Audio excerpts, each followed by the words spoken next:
Je veux quand même rappeler aux indépendantistes, si c'est possible d'avoir un peu de mémoire dans notre pays, que le passage en force, il a lieu en 2007 lorsqu'il y a eu le gel du corps électoral. Et que les indépendantistes eux-mêmes, signataires des accords de Nouméa en 98, ont signé un corps électoral glissant de 10 années. Le document de propagande de l'État pour que les Calédoniens votent l'accord de Nouméa mentionnait un corps électoral de 10 ans glissant. Aucune date d'arrivée, 10 ans glissants. C'est ce que les signataires indépendantistes ont signé. Ils reviennent sur leurs paroles. Jacques Chirac a gelé le corps électoral de manière unilatérale en 2007. Eh bien aujourd'hui, qu'est-ce que fait l'État? Il revient au dernier consensus, le consensus de 98, pour le retour à un corps électoral glissant.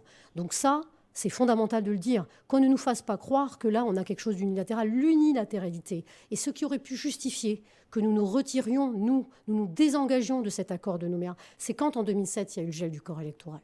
Donc aujourd'hui, on revient à la justice, à ce que les Calédoniens ont choisi, parce qu'il n'y a que ça qui s'impose en Nouvelle-Calédonie, le choix démocratique des Calédoniens. Et qu'est-ce qu'ils ont voté en 98? 10 ans glissants. Alors vous organisez donc cette mobilisation, les loyers, c'est le rassemblement, samedi matin. Ça arrive dans une période pour le moins tendue, on le sait. Et il se trouve que la CCAT a décidé d'organiser une manifestation le même jour que la vôtre, à Nouméa également. Est-ce que ça vous inquiète et est-ce que vous craignez que ça dissuade certains de vos militants ou certains Calédoniens de venir participer à votre manifestation? Mais il faut que les responsables indépendantistes qui sont à l'origine de la création de la CCAT nous disent ce que c'est que la CCAT. C'est quoi la CCAT? C'est un comité de lutte? On remet en place un comité de lutte? En tous les cas, moi, ce que je veux dire aux Calédoniens, c'est que la marche de notre côté est une marche non seulement pacifique, mais très bien organisée et très bien sécurisée. Et que nous marcherons sans aucun heurt samedi. Il faut qu'ils viennent. Il ne faut pas qu'ils aient peur.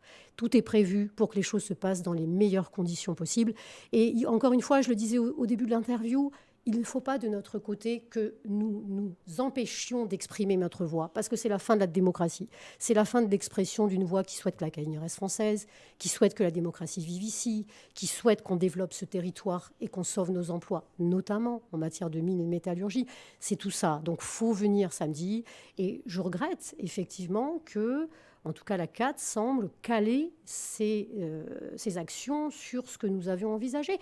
Mais je veux dire aussi aux milliers de personnes qui suivent finalement les actions de la CAT que nous, notre marche, elle n'est pas en opposition avec la leur. Vous savez, moi, j'appartiens à un mouvement, le Rassemblement, qui a fait en sorte que les deux drapeaux soient côte à côte.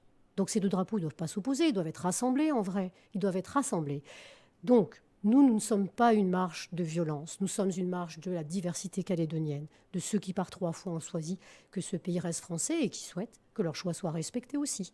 Et ils ont le droit de s'exprimer librement. La préparation se fait en coordination avec le Haut Commissariat. On imagine que toutes les mesures de sécurité sont prévues. Bien sûr, et puis bon, il y a le commissariat, il y a notre propre encadrement. Nous sommes dans une organisation quotidienne et vraiment que les Calédoniens n'aient pas peur. Tout est fait pour que les choses se passent bien. Ça sera 8 heures, place de la Moselle, samedi matin.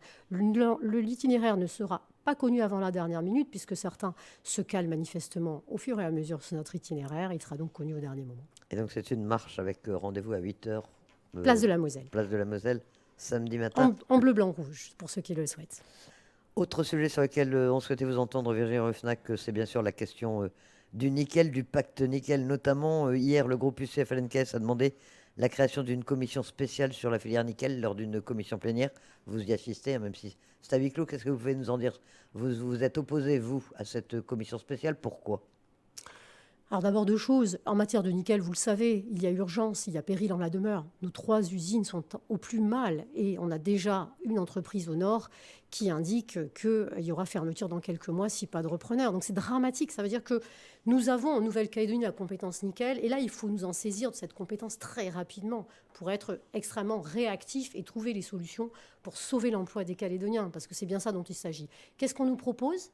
En fait, de rien faire, hier en commission plénière. Ah si, de créer une énième commission spéciale, et quand on connaît le succès des commissions spéciales au Congrès et les résultats qu'elles ont pu avoir dans les derniers mois et dernières années, vous comprenez que c'est aussi un moyen d'enterrer le sujet. C'est-à-dire que, vous voyez bien, le résultat de la dernière commission spéciale en date, celle qui était relative au RUAM, et qui est un sujet tout aussi brûlant et qui nécessite effectivement une action très rapide, vous voyez bien comment ça a terminé. Donc nous, on est consternés, parce que, et moi je l'ai dit hier en commission, il faut quand même. Qu'est-ce que ça montre aux Calédoniens, cette inertie, cette inaction, alors que nous avons la compétence? C'est qu'on n'arrive pas à la gérer. On n'arrive pas à gérer une compétence nickel où on a 3 usines de classe mondiale en Nouvelle-Calédonie. Et c'est une question que nous devons nous poser à nous-mêmes. C'est triste parce que, Et vous voyez, Gilbert Suénon, hier, a dit une chose que je partage complètement, une fois n'est pas coutume. Il a dit, sur le nickel, pourquoi nous sommes venus devant le Congrès, le gouvernement, parce que nous espérions une démarche transpartisane sur ce sujet et que nous soyons tous rassemblés sur le sujet du sauvetage de nos usines. Eh bien voilà quelque chose qu'entre indépendantistes et non-indépendantistes, nous aurions pu partager et nous dresser à la hauteur de cette responsabilité que nous avons vis-à-vis des milliers de Calédoniens qui sont très angoissés aujourd'hui sur l'avenir de leur emploi et sur leur capacité de vivre dignement. Alors, cette commission spéciale, sa création en tout cas, a été validée, semble-t-il, par les groupes UNI, UCF, LNKS et Nationalistes, par les élus de l'éveil océanien et par Calédonie Ensemble également. Donc, elle va être créée. Ah bah, je suppose. Alors, dans quel délai, je n'en sais rien, parce que vous savez, ça prend quand même du temps rien que de la créer. Après, il faut la mettre en place. Mais je constate que Calédonie Ensemble y va à fond pour dénigrer la SLN, pour être à fond contre ce que propose l'État. Moi, je veux juste dire aux Calédoniens sur cette histoire de pacte nickel, c'est qu'on a l'État qui nous dit « nous sommes ».